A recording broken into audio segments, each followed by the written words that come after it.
Cerita Hikayat Indra Bangsawan. Tersebutlah perkataan seorang raja yang bernama Indra Bungsu dari negeri Kobat Syahri.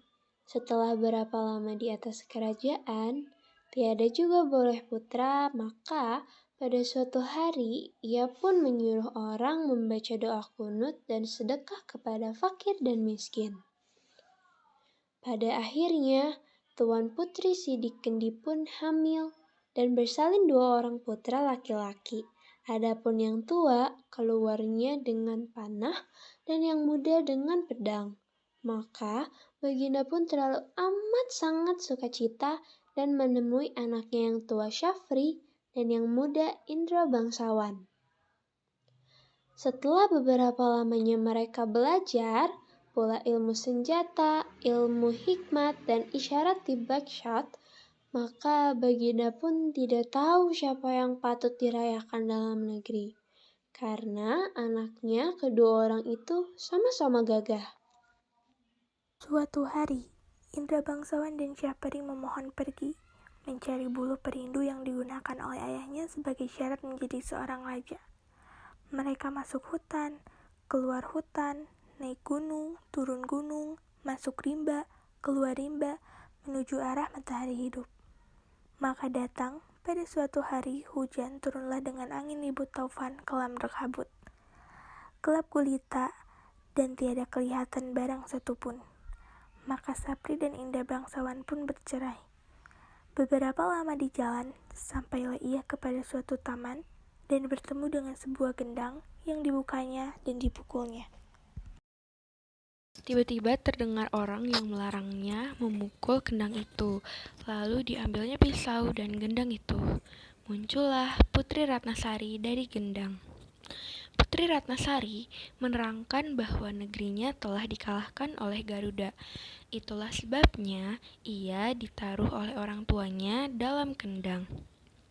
Indra Bangsawan pergi mencari saudaranya sampai di sebuah gua dan bertemu dengan seorang raksasa.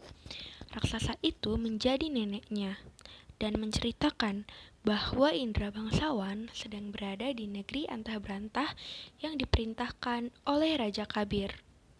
Adapun Raja Kabir itu takluk kepada Buraksa yang akan menyerahkan putrinya, yaitu Putri Kamalasari, sebagai upeti.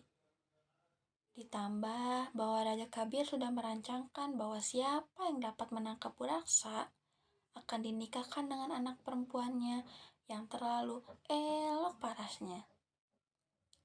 Tak berapa lamanya, Putri Kamalasari pun sakit mata, terlalu sangat. Para ahli muncul mengatakan hanya air susu harimau yang dapat menyembuhkan penyakit itu. Datanglah ke-9 orang anak raja meminta susu yang disangkanya itu susu harimau. Dengan hati yang gembira, mereka mempersembahkan susu kepada raja. Tetapi Tapir berkata bahwa susu itu bukan susu harimau, melainkan susu kambing.